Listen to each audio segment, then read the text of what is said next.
Un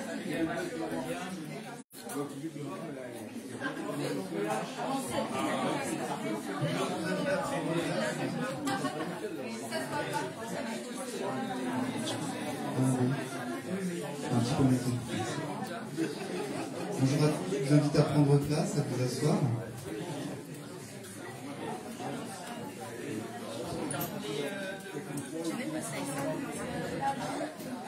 Je suis désolé de vous couper dans ce moment de communion aussi et d'accueil. Mais nous avons une bonne raison d'être là. Nous sommes réunis pour louer notre Dieu, pour avoir ce culte ensemble ce dimanche matin. Je vous propose de remettre ces instants dans la prière. Seigneur, nous nous sentons vraiment privilégiés ce matin de nous approcher de toi à nouveau, de pouvoir le faire, il est vrai, en toute liberté, dans la paix. Seigneur, nous te prions pour que cette paix soit aussi dans nos cœurs, que nous puissions nous approcher librement de toi, que nous puissions venir à toi avec des cœurs remplis de louanges, d'adoration. Seigneur, nous sommes devant le Dieu trois fois saint, Père, Fils et Saint-Esprit. Nous sommes là pour te rendre ce culte ce matin. Amen. Je vous propose de commencer ce matin par un chant où on demande qui est semblable à notre Dieu, qui est semblable au lion, à l'agneau assis sur le trône. On peut se lever pour ce premier chant.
Je vous invite à vous asseoir, on va ouvrir la parole de Dieu.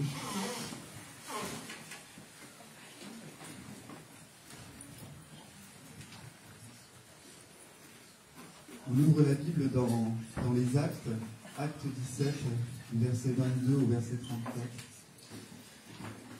Alors, il va falloir faire un petit effort d'imagination, 2000 ans, à peu près 2000 ans avant la période actuelle, et Paul s'adresse aux Athéniens.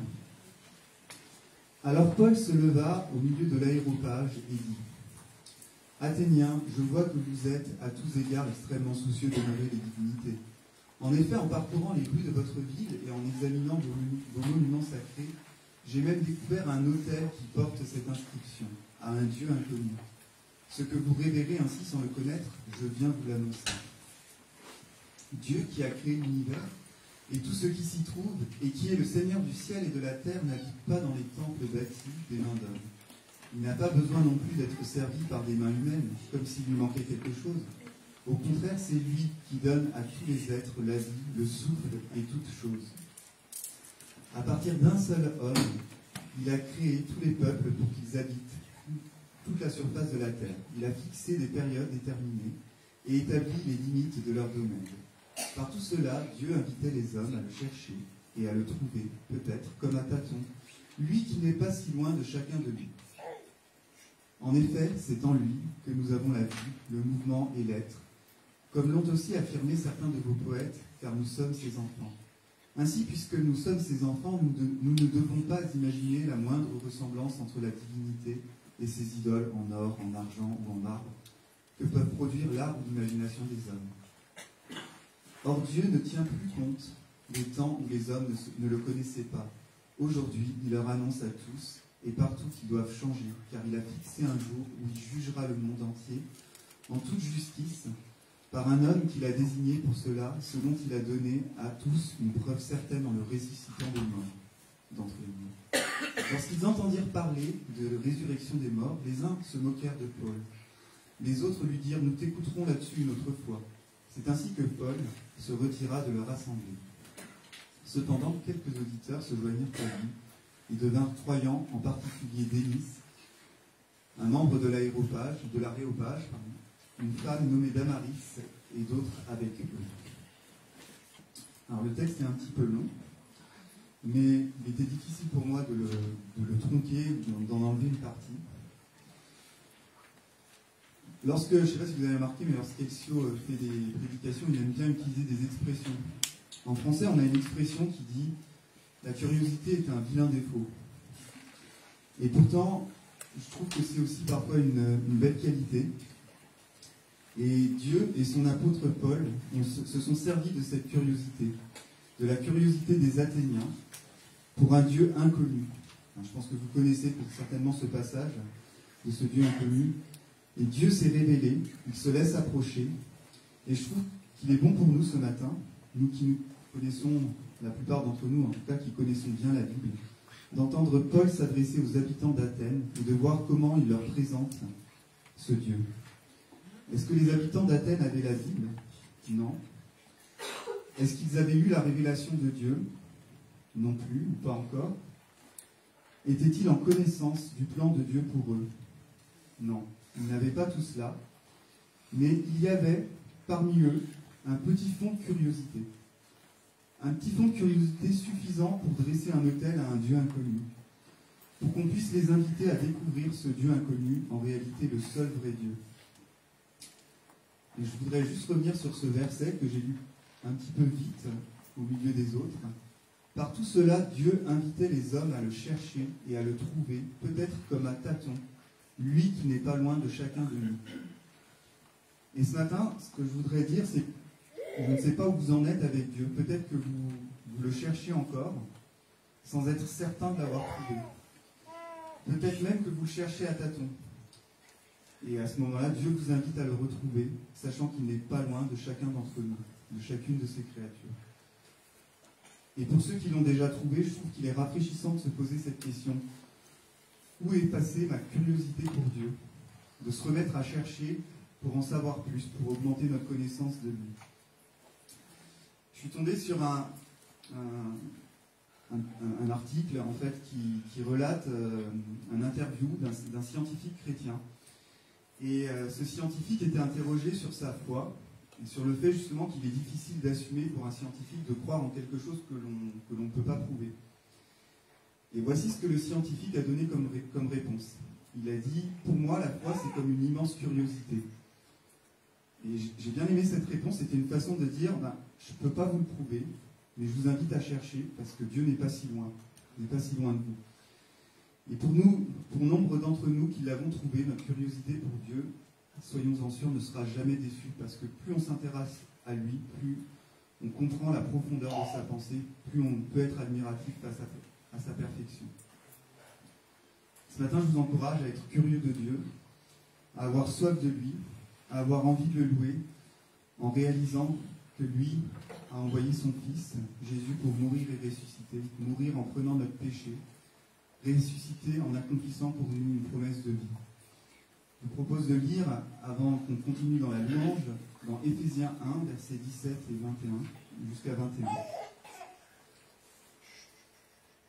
Je demande que le Dieu de notre Seigneur Jésus-Christ, le Père qui possède la gloire, vous donne, par son esprit, sagesse et révélation pour que vous le connaissiez, qu'il illumine ainsi votre intelligence afin que vous compreniez en quoi consiste l'espérance à laquelle vous avez été appelés, quelle est la glorieuse richesse de l'héritage que Dieu fait partager avec tous ceux qui lui appartiennent, et quelle est l'extraordinaire grandeur de la puissance qu'il met en œuvre en votre faveur, à nous qui plaçons notre confiance en lui. Cette puissance, en effet, il l'a déployée dans toute sa force, en la faisant agir dans le Christ lorsqu'il l'a ressuscité d'entre les morts, et l'a fait siéger à sa droite dans le monde céleste. Là, le Christ est placé bien au-dessus de toute autorité, de toute puissance, de toute domination, de toute souveraineté, au-dessus de tout nom qui puisse être cité, non seulement dans le monde au présent, mais aussi dans le monde à venir. Je vous propose qu'on ait maintenant un moment de louange avec plusieurs chants pour louer ce Dieu qui est présenté dans ces versets. Vous pouvez vous lever, il y aura plusieurs chants à la suite les uns des autres.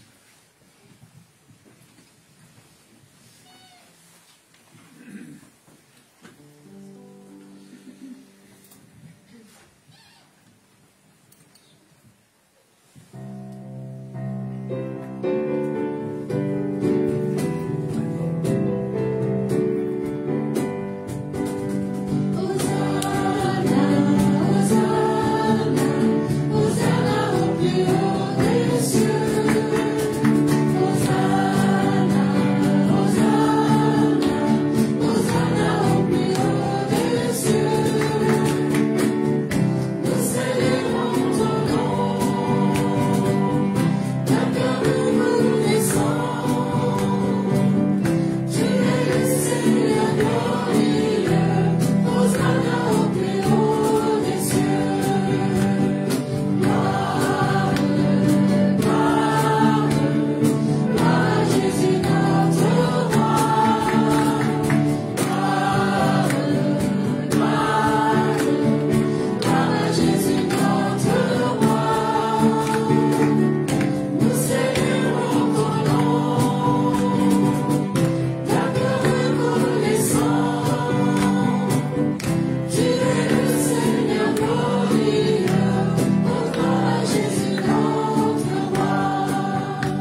On va prendre un dernier chant qu'on fera suivre avec un moment de prière libre juste après le chant.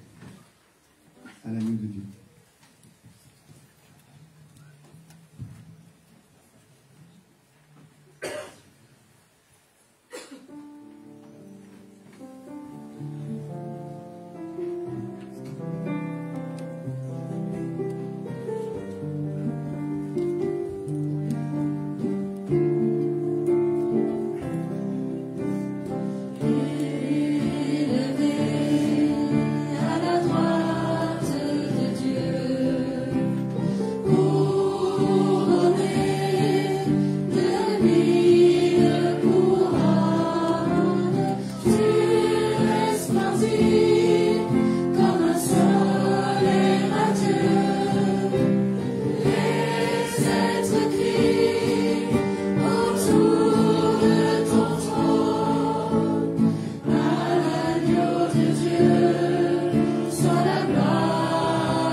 Oui, Seigneur, un jour nous serons tous ensemble pour célébrer ton nom, pour te donner gloire éternellement, Seigneur.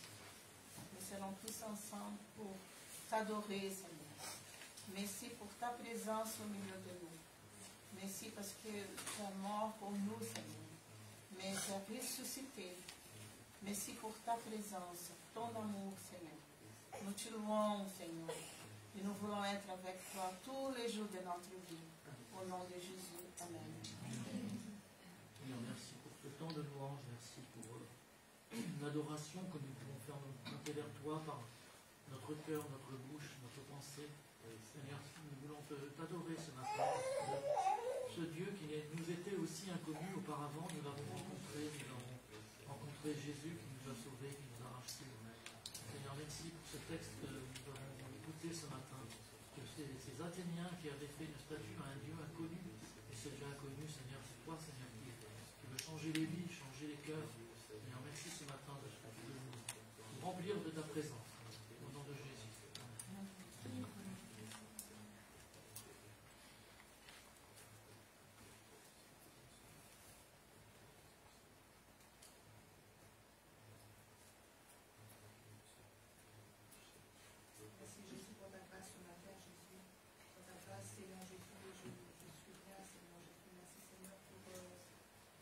Seigneur Jésus, au milieu de nous, Seigneur, le rassemblement, Seigneur, de l'Église, Seigneur, de chacun, Seigneur, de racheter, Seigneur Jésus.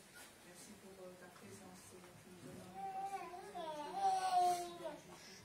Et merci pour ces chants, Seigneur, Seigneur, nous dirons que tu sois comme un parfait agréable de Jésus. Et nous encore, cherchons encore ce matin, Jésus, parce que tu touches les cœurs, Seigneur. Tu es fidèle, tu continues à agir, Seigneur Jésus, dans les vies de chacun.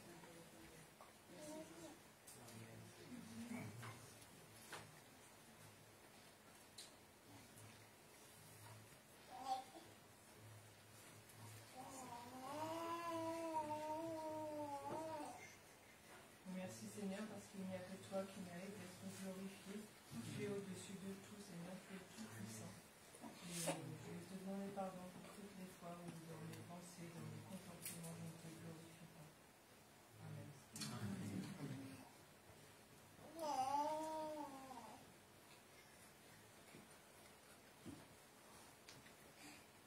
How excellent is thy name, O Lord.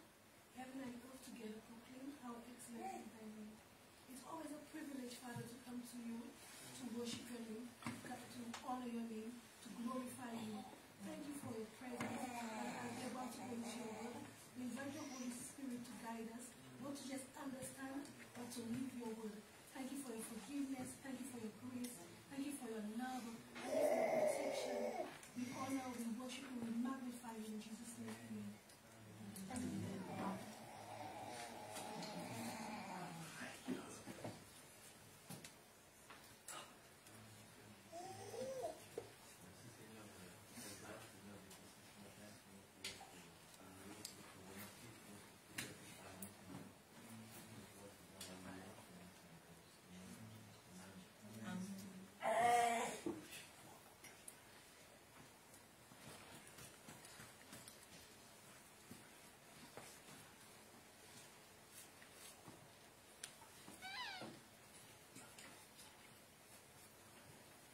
Seigneur, merci.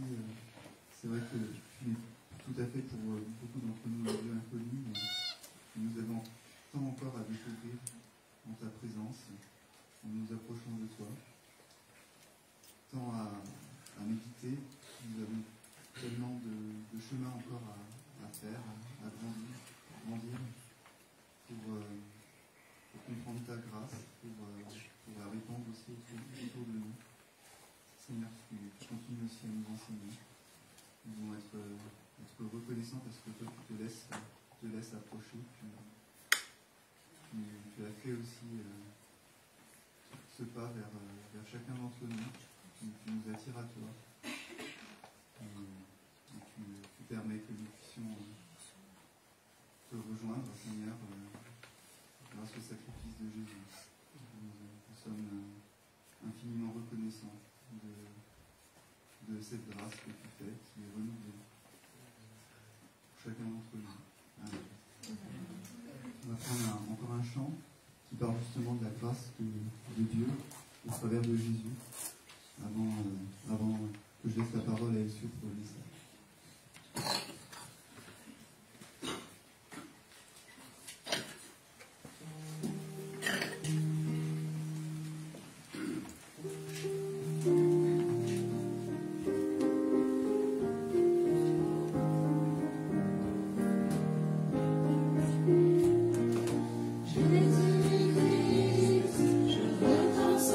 Sacrifice, tu es humilié jusqu'à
pour le message. Les enfants sont invités à rejoindre leurs groupes respectifs, les jeunes, les adolescents aussi.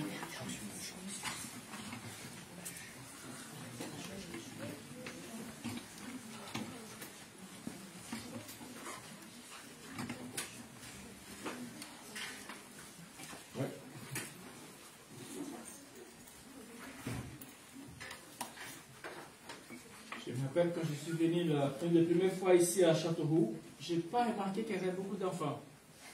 Et maintenant, je remarque qu'il y a beaucoup d'enfants. Je ne sais pas qu'est-ce que vous avez fait les parents, mais en tout cas, ça a augmenté quand même. J'espère que vous allez bien. Avant que je continue, je vais laisser la parole à Liana. Donc, Liana, elle fait partie de notre église. Donc, elle a fait son... Elle étudie un peu plus loin maintenant. Ah, dommage. Et de temps en temps, elle vient. Donc, ce matin, elle a quelque chose à nous présenter assez vite. Et après, on va parler de ce que nous venons de chanter. Voilà, s'il te plaît. Je pense que ça va bien. Merci.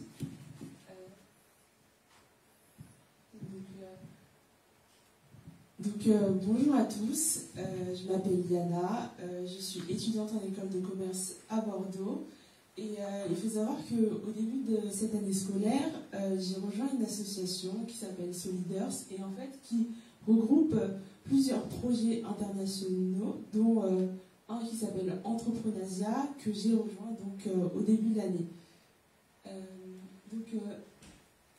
Voilà, donc on est une équipe de 6 personnes, donc vous pouvez me voir à droite. Et donc je suis la responsable communication du projet, donc ça va être moi qui gère un peu les réseaux sociaux, la communication du projet. Et en fait, l'histoire du projet, c'est que il a été créé en 2016 et Entreprenasia a pour but d'aider une minorité ethnique au Vietnam qui s'appelle les montagnards. Donc en fait, il s'appelle comme ça parce que ça va être une minorité chrétienne qui va s'exiler dans les montagnes parce que, comme vous savez, le bouddhisme c'est la religion majoritaire au Vietnam et donc en fait, ils vont se mettre à l'écart parce qu'ils ne vont pas se sentir vraiment intégrés. Et le problème que ça va faire, c'est que en fait, ils vont avoir du mal à avoir accès à des ressources comme l'eau potable. Et donc ils vont devoir marcher plusieurs kilomètres, des dizaines de kilomètres pour y avoir accès. Et en plus c'est de l'eau qui n'est pas vraiment potable puisque c'est pollué aussi par la riziculture, par les activités humaines, par la riziculture, etc. Donc c'est assez compliqué pour eux. Donc nous, notre but c'est de récolter des fonds pour pouvoir y aller en juillet pendant 3 semaines et construire un puits sur place. Et donc cette année on va aller au village de Connou et donc voilà. Et donc j'ai mis un petit verset puisque en fait du coup cette minorité c'est une minorité chrétienne catholique et donc pour ce verset que j'ai mis, donc Dieu déclare les hommes justes par leur foi en Jésus-Christ et c'est là ça dit qu'à tous ceux qui croient il n'y a pas de différence entre les hommes. C'est pour dire que malgré que cette minorité elle soit à des millions de kilomètres de nous et que c'est une minorité catholique, etc., c'est quand même nos frères en Christ et qu'il faut les aider. Donc c'est pour ça que j'ai rejoint ce projet parce que j'ai trouvé ça important d'avoir une solidarité entre nous. Et aussi, donc, pour résumer nos actions, voilà, j'ai un peu parlé du puits. Donc là, il y a des photos des missions de l'année dernière, donc avec des petits-enfants du village. Les photos du puits aussi qu'ils ont construit, donc on va réitérer l'opération dans un nouveau village cette année. Et aussi également, on leur apporte une aide matérielle avec des dons de fournitures scolaires, des produits d'hygiène, des jouets, des vêtements ou encore des denrées alimentaires. Et donc ça, on va acheter sur place et pas acheter en France parce que ce sera moins cher et plus pratique à transporter là-bas. Et aussi également, on donne des cours d'anglais aux enfants puisque en fait, pendant que les puits sont construits, nous, on sert de main-d'œuvre, mais on ne peut pas rester là pendant tout le processus parce qu'on n'a pas les compétences pour. Et donc, pendant ce temps-là, on donne des cours d'anglais aux enfants pour que si un jour ils aient l'occasion de sortir de leur village, qu'ils puissent un peu avoir des bases pour communiquer avec les autres. Et donc, bon, ça, c'est une petite slide sur les dons que j'ai mis. Donc, si vous faites un don, vous pouvez bénéficier d'une réduction d'impôt égale à 70% du montant de votre don, dans la limite de 20% de votre revenu imposable.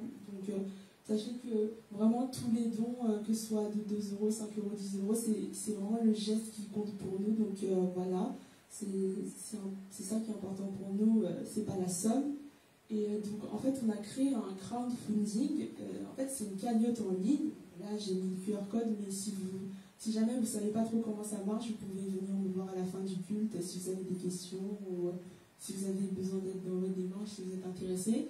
Mais en fait, c'est une cagnotte en ligne où on va pouvoir mettre le montant qu'on souhaite et qu'on veut donner pour l'association. Donc, c'est vraiment une initiative, c'est pas obligatoire, donc il faut le donner avec le cœur.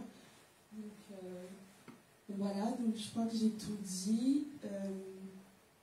Ah oui, les dons qui sont reversés, enfin, les dons qu'on récolte, c'est vraiment que pour la minorité ethnique, c'est-à-dire que les billets d'avion, c'est nous-mêmes qui les payons, etc. Et donc voilà, je crois que j'ai tout dit. Donc je vais laisser la parole à Lucie pour le reste du culte. Merci pour votre écoute. Merci beaucoup, Liana. Donc, vous le savez déjà, venez le voir pour aller discuter un peu avec elle. Et pourquoi pas devenir missionnaire un peu en Asie. Vraiment, c'est beau aussi, c'est bien. Ça y est, c'est bon? D'accord. Donc, on revient à nous maintenant. Vous savez, dimanche passé, on a fait notre AG. Et on a fait 2 AG. C'est l'AG de l'EPEC. Donc, on a 4 nouveaux membres. Il y a Christian qui est là dans la salle. Coucou, Christian. Il y a Alexandre qui est au fond. Voilà. Et nos 2 amis qui ne sont pas là aujourd'hui, c'est Alexis et Rachel, qui se vivent un peu plus loin.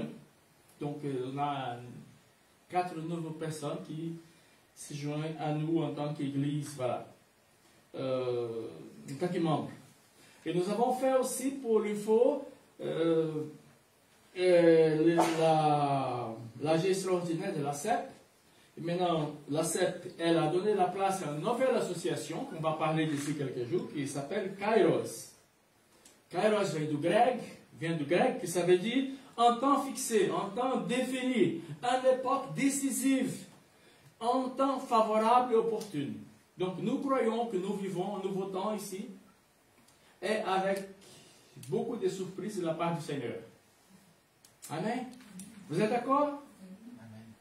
Vous êtes curieux?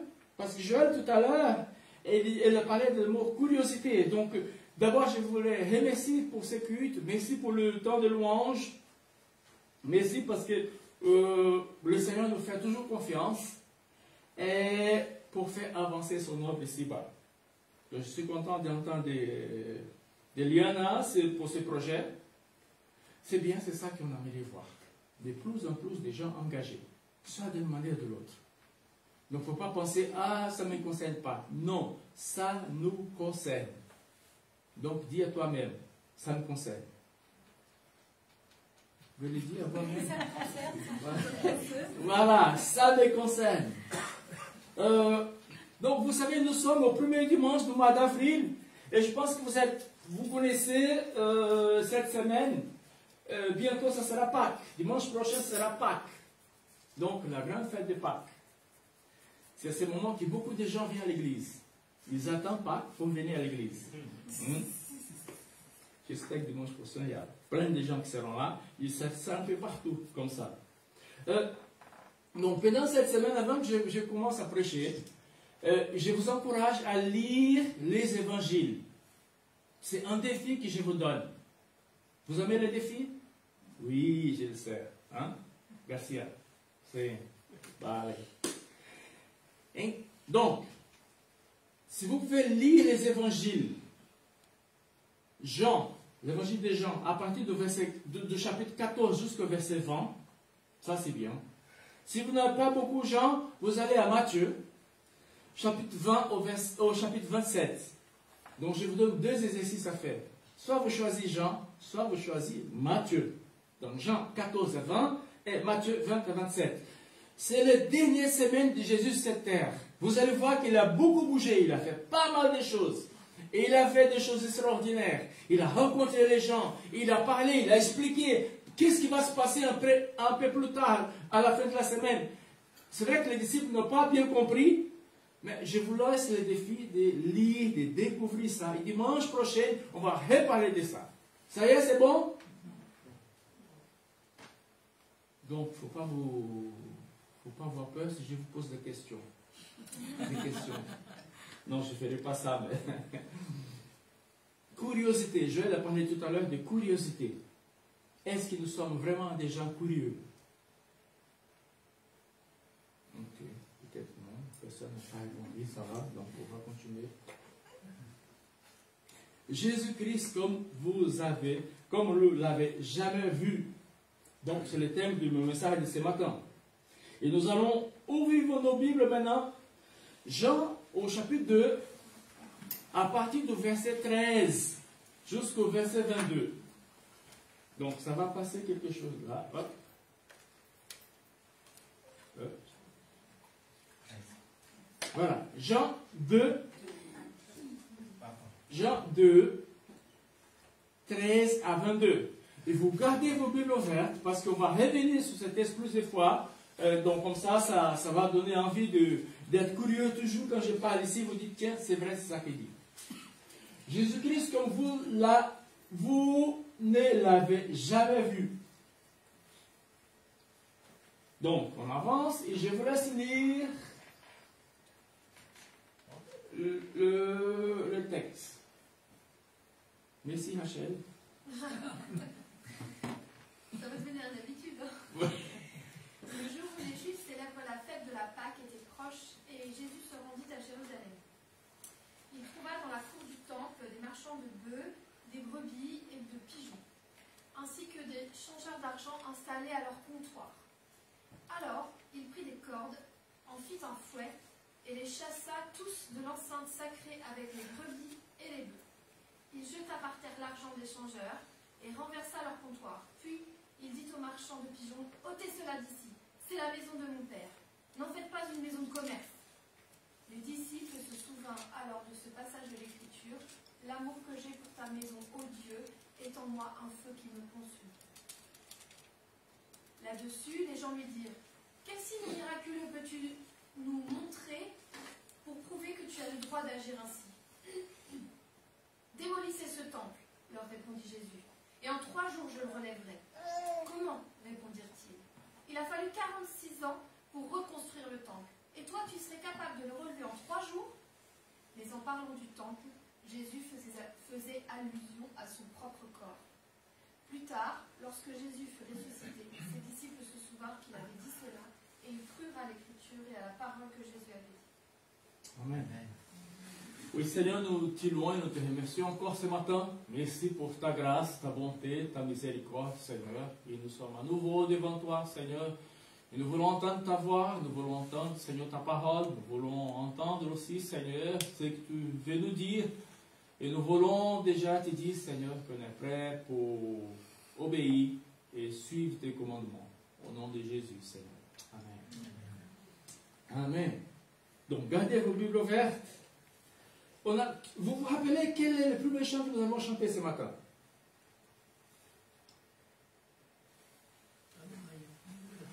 Hein? Oui, qui est semblable à lion, à l'agneau. Ah. Attends, on va chanter. Hein? Qui est semblable au lion, à l'agneau. C'est bien, bravo, très bien. Parce que ce matin, j'ai pensé qu'il y avait le groupe de louanges qui chantait tout seul. Ben, c'est vous, vous étiez là, c'est bien. Donc, quand on regarde Jésus, on va trouver des qualités de l'agneau en Jésus. Et en même temps, donc c'est la douceur, la soumission, la docilité. Mais on voit aussi en Jésus des caractéristiques d'un lion. La grandeur, la ruauté, la férocité. C'est vrai que Jésus, c'est l'agneau de Dieu, mais en même temps, Jésus, c'est le lion de la tribu de Juda.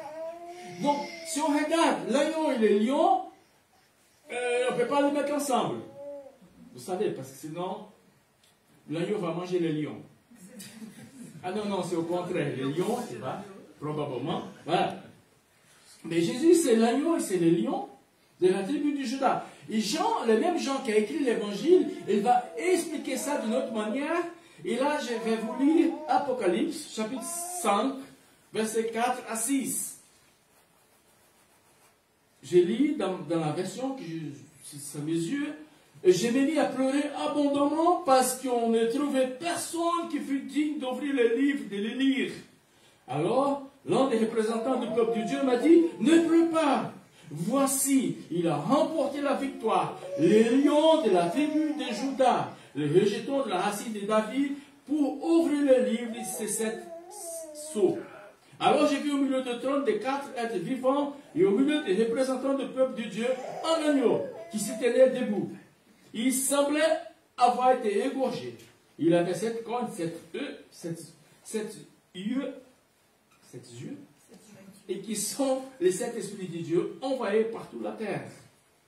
Donc ici, un peu plus tard dans la vie de Jean, il va décrire cette vision de l'agneau et de lion. Jésus est l'agneau et le lion. Il est le sacrifice parfait pour nous. C'est pour ça qu'on va célébrer la Pâques. Parce que c'est le sacrifice parfait pour nous. Voilà, il donne le salut. Il est le souverain, il est le tout-puissant. Il nous rend la justice. Donc, quand Jean écrit l'Apocalypse, il le savait. Il le savait par révélation, et il le savait aussi par l'expérience. L'Apocalypse, Jean a reçu cette vision de l'agneau et le lion en même temps. Dans l'Évangile, Jean va raconter un peu ce qu'il a vu avec ses propres yeux. Le Christ, c'est le lion et l'agneau en action. Donc, le lion. Et maintenant, si vous êtes avec vos Bibles ouvertes, si vous allez revenir au commencement du chapitre 2, qu'est-ce qui va se passer là? Dites-moi. Au commencement du chapitre 2, quelle histoire qui commence là? Un mariage à Cana. Voilà. Et qu'est-ce que Jésus a fait? Vous vous rappelez? Il a changé de l'eau en vin. Nous avons chanté ça ce matin aussi. J'ai dit Joël, il me copie toujours, c'est Joël là. Il a changé de l'eau en vin. Et quand on parle de ce mariage, ces noces de Cana, on voit cet agneau, Jésus, comme c'est l'agneau, le fournisseur de vin doux et humble. C'est lui qui, par grâce, son sang est versé en sacrifice. C'est pour ça qu'on va faire la Sainte Seine tout à l'heure. Versé en sacrifice sur la croix. Et le péché, nous recevons le pardon de Dieu. Nous avons une vie de qualité, une vie différente. Une vie comme du vin nouveau. Et qui chaque jour va s'améliorer. C'est comme ça que nous croyons. Par contre, Jésus, il sort du mariage, il va où? Il va au temple. Et là, vous allez voir, c'est complètement une autre personnalité qui Jean va décrire. Parce que Jésus, là, il ne sait pas cet agneau qui était là au mariage. Maintenant, il devient le lion. Le lion. Pourquoi? Parce que là, il va se montrer un juge. Il va se montrer un juste implacable. Et il va dire, voilà, je n'aime pas le péché. Je n'aime pas les œuvres d'iniquité. Je vais me juger avec justice. Il va même être en colère contre le péché. Donc, c'est ça que nous allons voir ce matin. C'est Jésus en tant que lion. L'agneau aux noces, les lions au temple. C'est le même Jésus, on ne peut pas l'oublier. Sur la peine de suivre Jésus, si on oublie ça, on ne sait pas quel Jésus on suit. Jésus est doux et humble. En effet, il va décrire ça. Matthieu, vous le connaissez probablement. Matthieu 11, 21 avait dit, prenez mon joug sur vous et mettez-vous à mon école, car je suis doux et humble de cœur. Et vous trouverez le repos pour vous-même. Ça, c'est Jésus. Lorsque Jésus invite les fatigués, chargés de venir à lui, il y a des dizaines de passages dans le Nouveau Testament qui vont montrer sa douceur, sa bonté, son amour. Et cette caractéristique de l'agneau. Nous reconnaissons ces faits. Donc nous devons équilibrer cette image avec d'autres descriptions, même le Nouveau Testament. Par exemple, je vous donne Matthieu 27. Je ne peux pas ouvrir, vous écoutez tout simplement Matthieu 27, 37, il dit « Malheur à vous, et spécialistes de la loi et les pharisiens hypocrites. Vous êtes comme des tombeaux crépus de blanc, qui sont beaux au dehors, mais à l'intérieur, il n'y a que des ossements, des cadavres, des pourritures. » Le même Jésus qui fonce. Verset 33, regarde qu'est-ce qu'il dit. « Serpent, race de vipères, comment pouvez-vous penser que vous évitiez les changements de l'enfer » Luc 13, 31-32. À ce moment-là, quelques pharisiens s'approchent de Jésus et disent « Tu devais quitter la région et aller plus loin d'ici, car Hérode, le roi de l'époque, de la région, veut te faire mourir. » Et regarde qu'est-ce que Jésus a donné. Quelle est la réponse que Jésus donne à Hérode? Allez dire de ma part à ces renards. Wow. Aujourd'hui, je chasse des démons et je guéris des malades. Demain, je ferai les mêmes et après-demain, j'aurai achevé ma tâche. S'en fiche. Une autre personne. Ça, c'est Jésus que nous croyons, que nous chantons, que nous adorons, que nous avons décidé d'un jour le suivre jusqu'à l'éternité. Jésus le lion, l'agneau.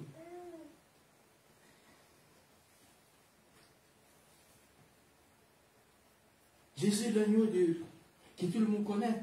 Tout le monde connaît. C'est lui qui l'appelle auprès de lui. Mais n'oublions pas. N'oublions pas. Jésus est l'agneau, mais en même temps, c'est Jésus lion qui ne laisse pas apprivoiser. Apprivoiser. Oui, c'est ça. Hein? Ouais. Vous connaissez ce mot? Je ne connaissais pas. Après, je dis, ah oui, oui. Donc, celui, il ne faut pas le laisser se manipuler, s'entraîner. Non, non, non, non. Ce qu'il dit, c'est ça, et c'est bon. Il ne faut pas venir. Des fois, comme on fait avec nos femmes, nous, les hommes, on essaie de faire le change. Ou les femmes font la même chose pour nous aussi. Mais avec Jésus, il n'y a pas de ces choses-là. C'est tout droit, c'est ça qu'il dit, c'est ça qu'on fait, et c'est fini. Donc, quand nous regardons le Nouveau Testament, nous allons voir toujours c'est Jésus. Jésus, c'est l'agneau qui nous sauve. Mais aussi, c'est le lion qui nous servons. Gardez cette phrase. Jésus, c'est l'agneau qui nous sauve, mais c'est le lion qui nous servons. Et là, je saute parce que je saute dans une partie de mon texte.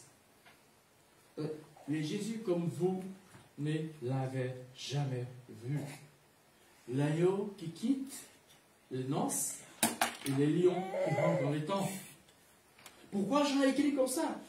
Qu'est-ce que ce texte étrange au premier abord à nous? Qu'est-ce que ce texte peut nous apprendre ce matin?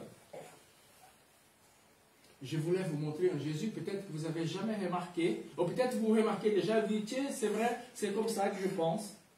Mais le but des gens, c'est qu'on puisse croire en Jésus, que c'est le seul moyen de recevoir et de jouir d'une vie pleine, une vie éternelle, une vie abondante. Et je pense que si on a accepté le Seigneur, pour nous, c'est clair ça, il n'y a pas de souci.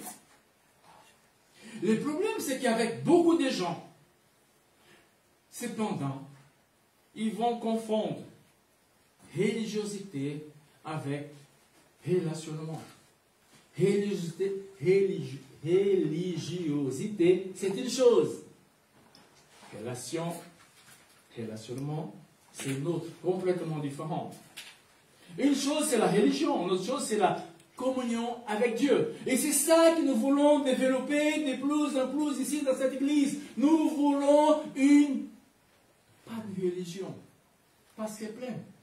C'est un peu partout des religions. On ne veut pas ça. On est fatigué de ça. La religion dit non, tu dois faire ça, faire ceci, faire cela, faire cela. Tu imposes des choses. La communion avec Dieu, là c'est complètement différent. Tu parles et il t'écoute. Il parle, tu l'écoutes. on marche ensemble. On est toujours d'accord. Et même si on n'est pas d'accord, mais on se soumet au Seigneur, et là, on aura la bénédiction. Donc, vous savez, les Juifs, à l'époque, ils étaient très religieux.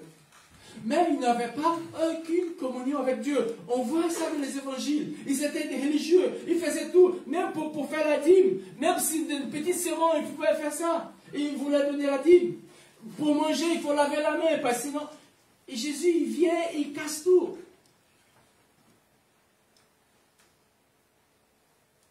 C'est vrai que des fois, on est habitué à des choses dans notre église, n'est-ce pas? Et on n'est pas tellement prêt pour changer. Et non, c'est comme ça qu'il m'a pris, c'est comme ça.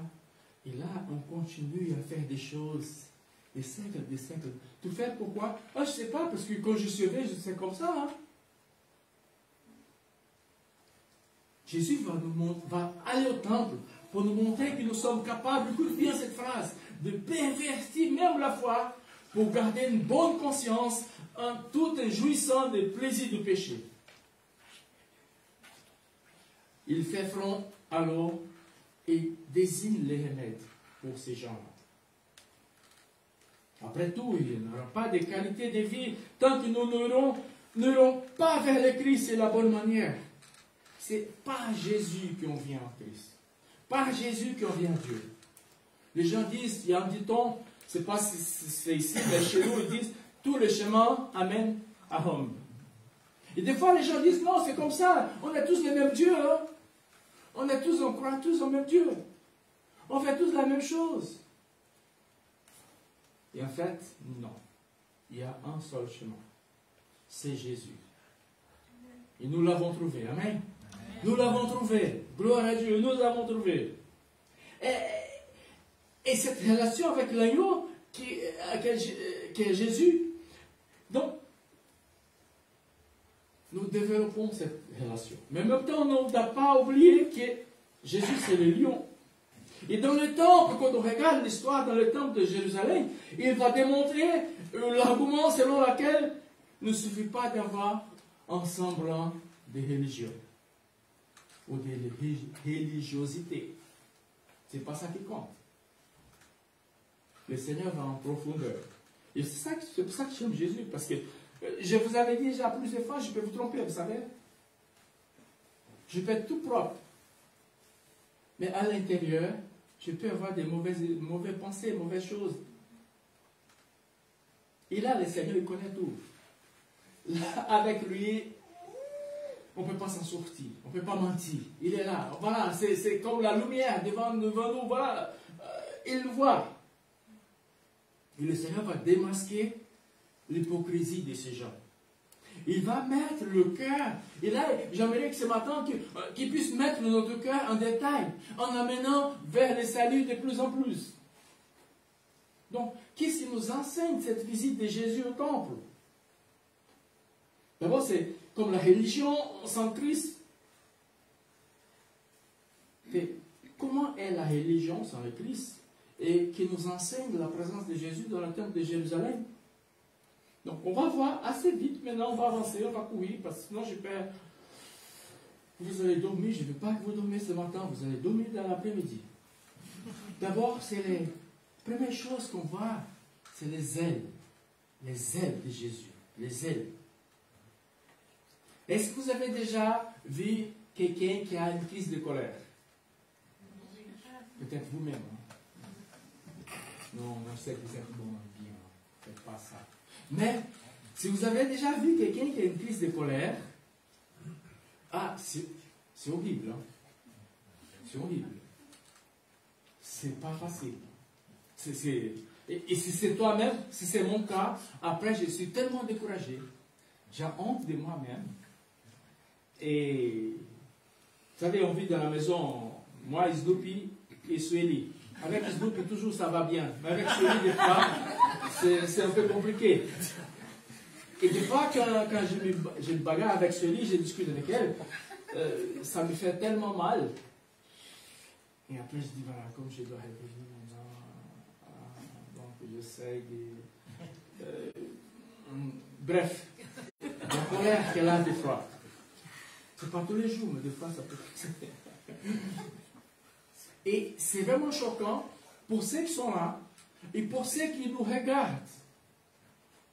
Ils sont étonnés quand on fait ce type de crise. Les textes que nous lisons, qu'on vient de lire ce matin, ça pourrait être inapproprié pour les plus petits. Parce que Jésus, il va être tellement en colère qu'il va préparer un fouet. Et les gens sont là. Il va frapper un peu partout. Imaginons, peut-être vous avez déjà regardé le film Jésus, vous avez déjà vu cette scène. C'est vraiment choquant. C'est Jésus qui est tellement bon, tellement amable, qui écoute les gens, qui guérit, qui fait du bien, qui multiplie les pains. Et tout à coup, il vient, voilà, il fait un foyer, il va renverser les tables, il va faire sortir les oiseaux qui sont là, il va... Bref. Oh. Mais pourquoi un temps de colère? Il faut que nous comprenions les choses.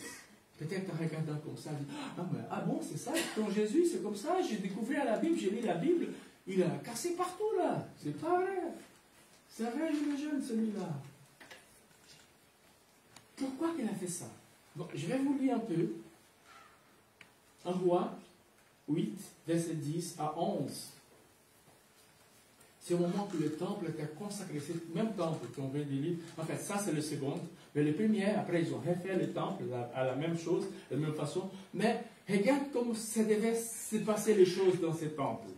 Au moment où les prêtres sont... En Roi 8, 10 à 11.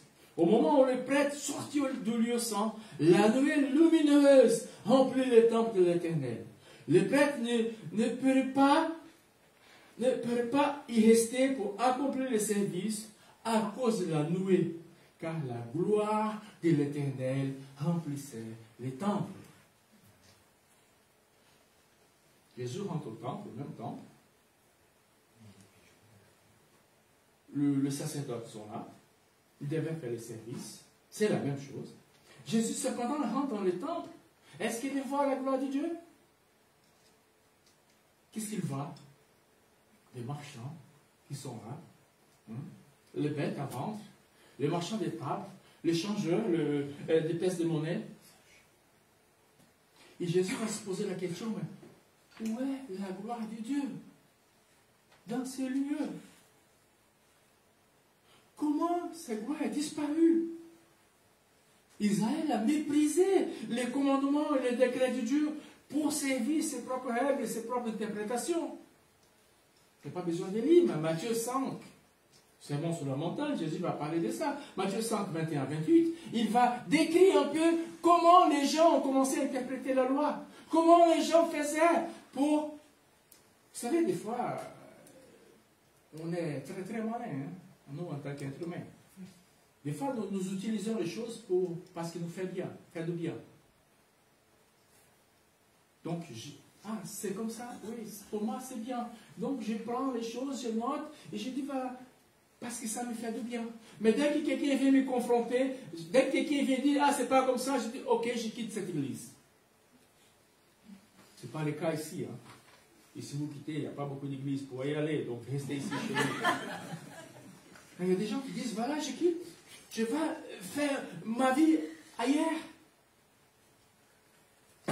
Ses propres règles, ses propres interprétations. La nation avait abandonné le Seigneur et a fait un autre Dieu qui s'appelle Mammon, l'argent. C'est ça que c'était l'intérêt. Mais la bonne vêtement, les beaux habits, tout blanc, ceci, cela. Mais à l'intérieur, c'est l'argent, c'est le commerce. C'est ça que c'était intéressant pour eux. Et vous le savez très bien, ce verset de Matthieu 6, 24, qui parle, nul ne peut être en même temps au service de 2 maîtres. Car au bien il détestera un et l'amènera à l'autre, au bien il sera dévoué au premier et méprisera le second. Vous ne pouvez pas servir en même temps Dieu et l'argent. Et ces gens étaient là au nom de Dieu. Et apparemment tout est bon. Mais Jésus rentre et dit, tiens, il y a quelque chose, ça ne va pas. C'est vrai qu'Israël a péché. Dieu les a fait partir en Babylonie. Ils sont revenus de Babylonie. Ils ont reconstruit le temple encore. Et c'est le second temple, c'est ça que Jésus parle. Dieu est toujours Dieu de grâce. Il peut toujours nous donner la seconde, troisième, quatrième. Je ne sais pas combien de chances il vous a donné, mais en tout cas, moi, il a donné beaucoup de chances.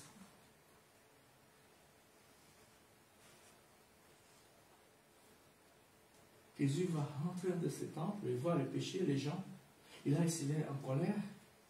Parce que les ailes, il dit les ailes de la maison, les ailes du Seigneur, les ailes de ma maison vont me consumer. Il dit dans l'Ancien Testament, on n'a pas le temps de le faire.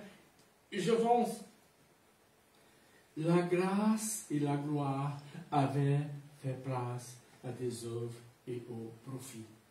Ça, c'est un. Et c'est pour ça qu'il était énervé. C'est pour ça qu'il s'est mis en colère. Deuxième chose, c'est que Jésus, les ailes, je viens de parler des ailes, une pierre d'achoppement. Jésus est en colère, il va purifier le temple à cause d'une pierre d'achoppement. Je pense que c'est un terme qu'on utilise, c'est une expression pour s'employer au sens figuré, pour désigner une difficulté. Donc, le temple, c'était ce lieu dans lequel les gens pouvaient venir et adorer Dieu. Mais maintenant, Jésus va montrer que les gens en venant, ils vont trouver un blocage pour aller vers Dieu. C'est vrai que dans cet endroit, si vous regardez le texte, il dit que c'est là c'est le gentil, ceux qui n'étaient pas des juifs, qui pouvaient rentrer là. Et c'est là qu'ils ont établi les tables. Parce qu'ils savaient que les gens qui connaissaient, qui connaissaient le Seigneur, venaient à Jérusalem pour adorer, pour faire la fête de Pâques, mais ils doivent passer par là. Et c'est là qu'ils vont mettre toutes les tables, toutes les choses. Imaginons, toi en tant que gentil, toi en tant qu'il n'est pas du tout croyant, tu vas adorer Dieu et tu te rends compte, tu vois ces choses. Tu dis, ah bon? C'est comme ça ici. Ah, il faut changer la monnaie pour donner au prêtre. Il faut payer pour le sacrifice. Attends, mais j'ai vu au marché, c'était 15. Ici, c'est 35. Et le gars dit, mais écoutez, monsieur, vous savez, c'est 35 ici, mais c'est déjà là, l'animal est là. Hein. Tu prends, tu rentres, tu fais ton... Donc, c'est un peu là chez vous. Vous imaginez ça? Et Jésus voit ces choses-là. Rien de Dieu. Seulement de profit, de l'avidité et du vrai maman. Et là, Jésus dit non, ça ne va pas. Troisième chose, c'est que Jésus va se mettre en colère parce que il y a la Pâque. Il y a la Pâque. Et la Pâque, c'est une fête qui va rappeler la sortie de l'Égypte du peuple d'Israël. C'est la fête qui va montrer à Israël la bonté de Dieu. Et là, il va voir que le préparatif de la Pâque était supplanté la personne de Dieu d'Israël. C'est-à-dire, c'est comme dans nos jours. À Pâques et à Noël, par exemple, les gens valorisent davantage les préparatifs, les festivités, les cadeaux, les rituels, plutôt que la personne de Jésus. Et c'est ça le problème. Est-ce que vous savez, en sortant d'ici du cercle d'église, est-ce que quand vous entendez le Pâques, vous pensez de Jésus, de son sacrifice? Quelqu'un parle à l'extérieur? Non. C'est le moment d'acheter du chocolat. Hein? Et peut-être vous avez déjà acheté, c'est pas grave. Et on va le donner aux enfants dimanche prochain. Ils vont faire la chasse aux œufs, ici, quelque part là. Mais le problème, c'est que Israël, depuis cette époque, il dépensait toute son énergie pour préparer la ville, le temple, pour recevoir les fidèles qui venaient en pèlerinage. Et la fête de la Pâque avait pris la place de la foire à l'agneau. Et c'est la question pour nous. Où est l'agneau de notre vie? Et là, quand nous comprenons ces choses, on va donner raison à Jésus. Et je dis, ah, c'est moi, j'allais faire ça aussi, parce que les gens ont oublié. Parce que les gens, voilà, ils sont sortis de notre chemin complètement différent. Dieu est jaloux, vous le savez, la Bible parle de ça. Il ne partage pas sa gloire avec personne. Il ne laisse pas aucune de ses petites tomber dans la perversion du péché des religieux, de la religion. Il n'accepte pas en même temps que nous courons d'un côté à l'autre. Vous vous rappelez l'histoire de Marthe et Marie? Vous vous rappelez? Ces deux femmes, Jésus arrive, il y a une qui va dans la cuisine et qui commence à courir, faire des choses, il y a l'autre qui reste et qui écoute Jésus. Et celle qui est dans la cuisine, elle dit, mais c'est pas possible, je voulais te faire manger, mais elle est là. Fais quelque chose. Et Jésus a dit, écoute, calme-toi. Elle a préféré la meilleure chose. Rester avec moi. Peut-être des fois ça. C'est vrai que la situation dans ce pays, c'est pas top, hein? Même en Angleterre, hein? C'est compliqué un peu partout. Même en Espagne. Même au Brésil, oh là là. Tout est compliqué. Tout est compliqué. Et des fois, on donne tellement d'importance à ces choses. Quand en fait, la meilleure des choses, c'est rester assise et écouter le Seigneur. Oui, Seigneur, qu'est-ce que tu veux? Parle-moi. Ah bon, c'est comme ça? D'accord. Je n'ai pas de force de le faire. Mais avec toi, Seigneur, je vais faire. Avec toi, Seigneur, tu vas me donner la force. Avec toi, Seigneur, j'irai un peu plus loin. Communion, relation avec lui. Chaque fois que ces choses sont interrompues, là, il va se nier, il va réagir avec justice, et c'est pour ça qu'il a sorti le foyer dans le temple. Jésus est zélé. Il ne veut pas qu'on se fasse de mal. Dernière chose, l'œuvre du Christ. La dernière observation que nous devons faire à propos de Jésus, c'est concerne l'œuvre du salut. Et là, j'ai mis une phrase.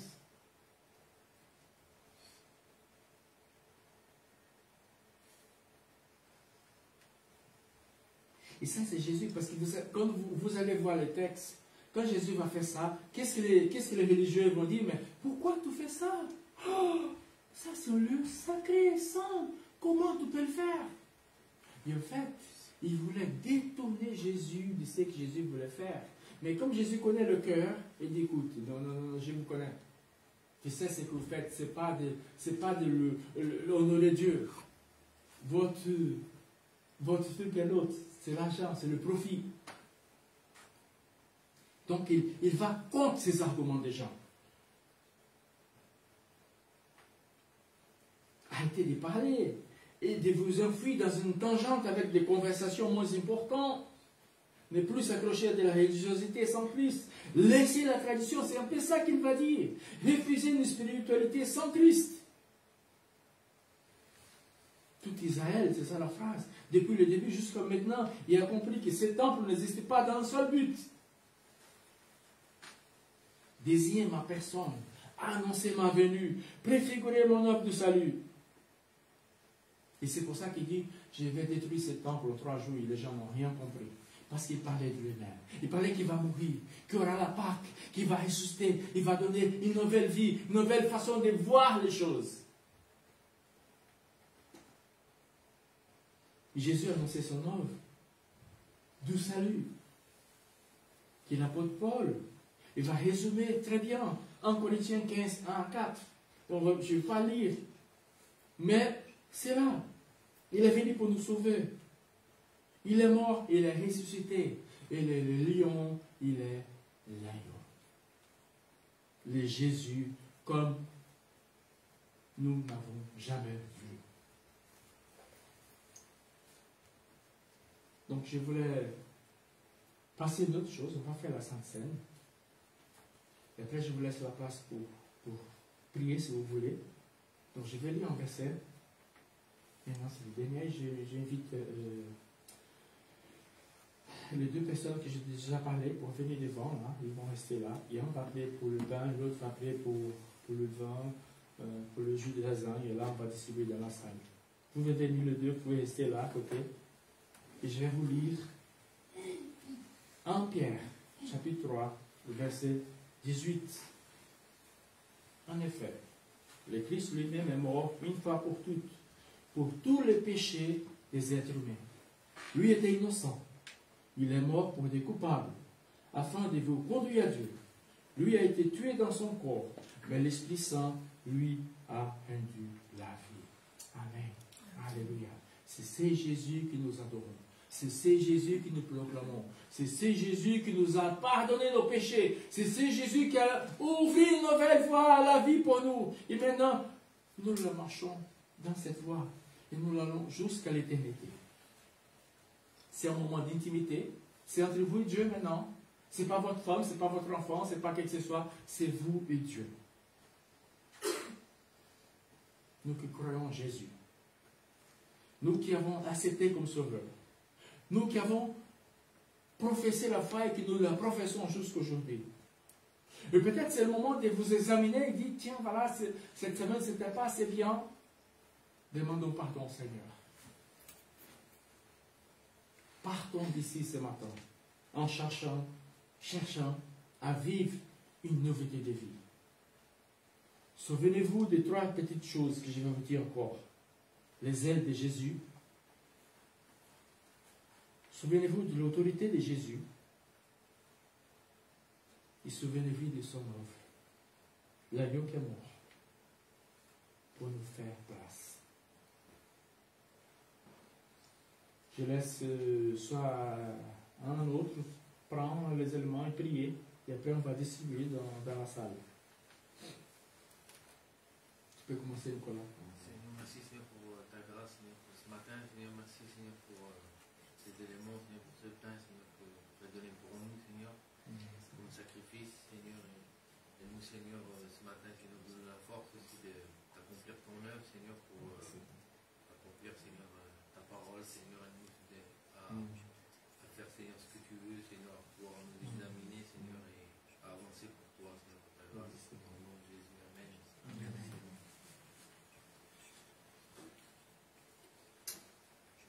Père, tu as donné ton Fils. Jésus, tu as donné ta vie. Tu as donné ta vie pour nous sauver. Pardonne-nous nos manques de courage. Pardonne-nous notre désespoir. Quand il suffirait que nous mourions à nous-mêmes, que nous nous oublions pour ne penser qu'à toi, Seigneur. Donne-nous le courage. Remplis-nous de ton Esprit Saint. Que nous retrouvions le courage, la force de ne penser qu'à toi. Et n'avoir que toi comme souhait de personne à devenir. Permets-nous de rester sur ton chemin. Gloire à toi, Père. Gloire à toi, Jésus-Christ, notre Sauveur. Amen.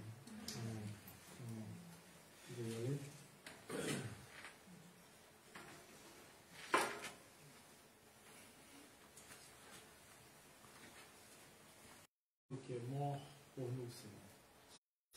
Pour nous donner la vie abondante, Seigneur. Merci, Seigneur. Merci, Seigneur, pour ce moment. Qui sont aggravés dans nos cœurs, dans nos vies, Seigneur, et qu'on puisse toujours, Seigneur, te remercier, Seigneur. Mais tu étais là, Seigneur, tu vas faire pour nous, Seigneur. Béni soit ton nom, Seigneur.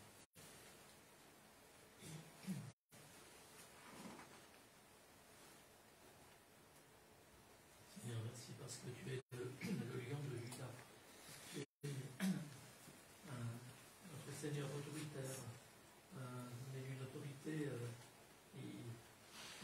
qui est contre le péché, contre le pouvoir. Seigneur, mais par contre tu nous aimes. Tu es l'agneau qui a donné sa vie pour nous et qui nous a sauvés.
Donc je laisse la parole à Joël.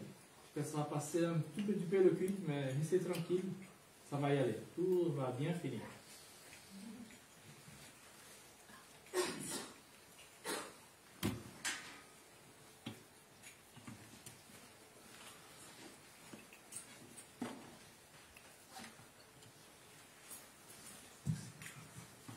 Merci Elcio pour ce message qui nous a donné à voir, à entendre une autre personnalité, une autre facette de la personnalité de Jésus. Et je pense qu'on a matière à méditer encore au cours de cette semaine, aussi avec les passages que nous pouvons lire pour la semaine prochaine.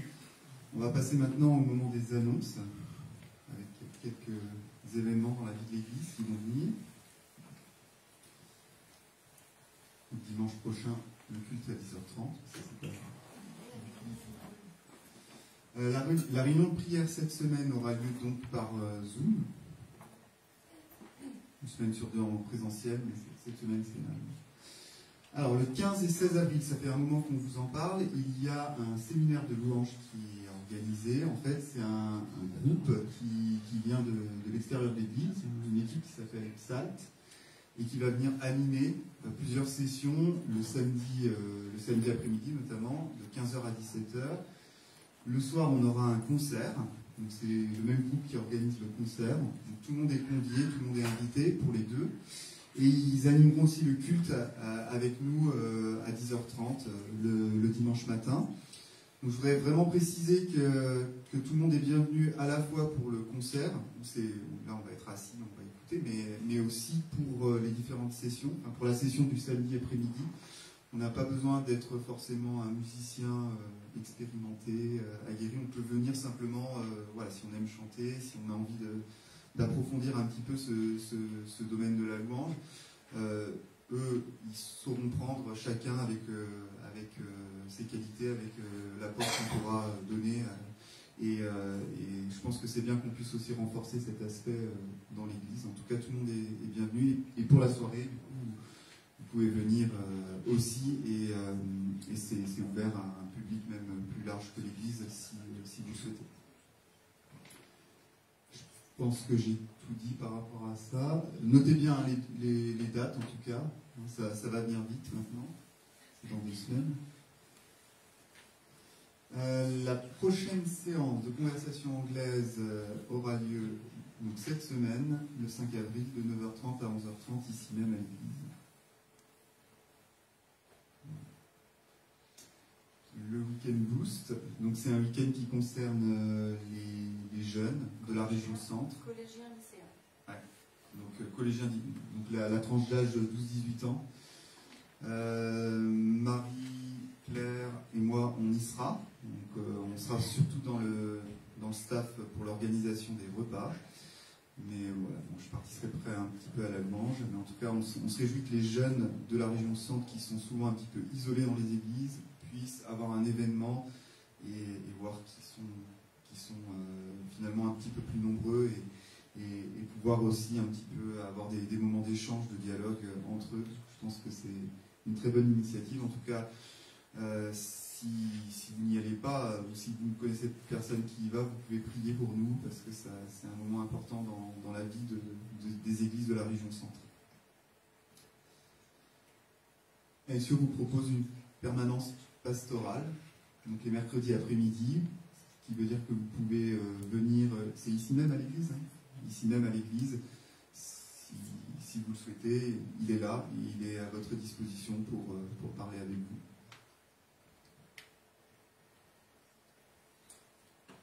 Les 4 mots.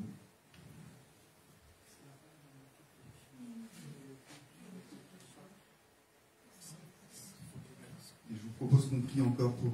il y a encore quelque chose. Pour le dimanche prochain, c'est Pâques. Donc, c'est un coup de spécial. Les enfants vont présenter des choses pour nous. Donc, voilà. Vous pouvez inviter vos amis aussi. Voilà, c'est le bon moment. Ceux qui n'aiment jamais venir à l'église, quand c'est Pâques, ils sont toujours prêts pour venir. Donc, invitez vos amis, vos familles, vos enfants, vos petits-enfants. Ça va faire une grande fête. Donc, dimanche prochain, Pâques. Ça y est, c'est bon? Maintenant, deuxième chose qu'on a oublié de mettre, c'est les études bibliques du samedi. Donc, samedi prochain, il y aura études bibliques ici. On n'est pas beaucoup, Donc vous pouvez venir parce que vous avez la place, vous pouvez parler, discuter, et on va étudier quelques textes de Romains, du livre de Romains. C'est un livre très théologique, mais ça va bien donner. Donc l'étude, c'est, qu'on appelle, on discute ensemble, on parle ensemble. Voilà, donc c'est samedi à 10h. D'accord? C'est deux choses qu'on avait oublié de l'étude. Oui, Rachel? Il y avait aussi une petite chose hier, il y avait une espèce de vide dressing pour les femmes. Et les hommes. Et on donnait des vêtements, des chaussures, etc. Il reste encore pas mal de vêtements à donner, chaussures aussi. Donc si vous voulez, c'est dans la salle, c'est la violette. Salle jaune, Salle jaune. servir. Salle Allez jaune à vous gauche. servir, c'est gratuit. Hein, c'est pas, n'oubliez pas, vous prenez, ça vous plaît, vous partez avec. Voilà. Et ça part à Emmaüs après. Voilà. Prenez ce que vous voulez.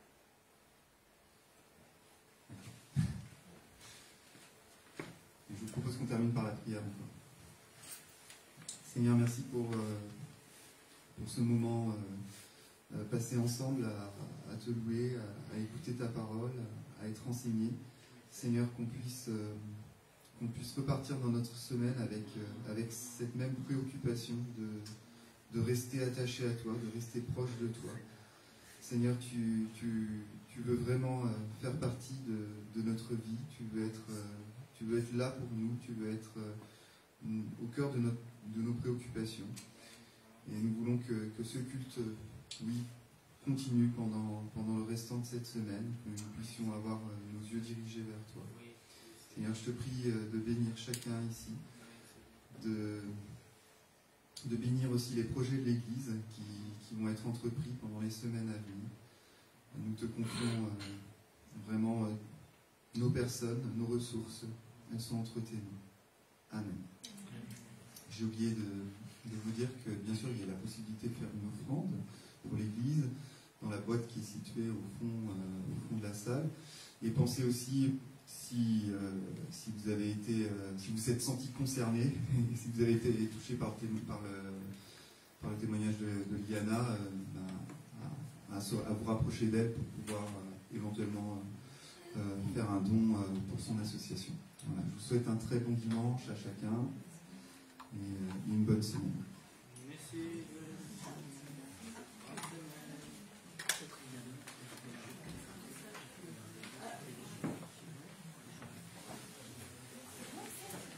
Et la semaine prochaine, on l'a pas dit, mais il y a un repas communautaire si je me trompe Ah pas. oui, c'est vrai.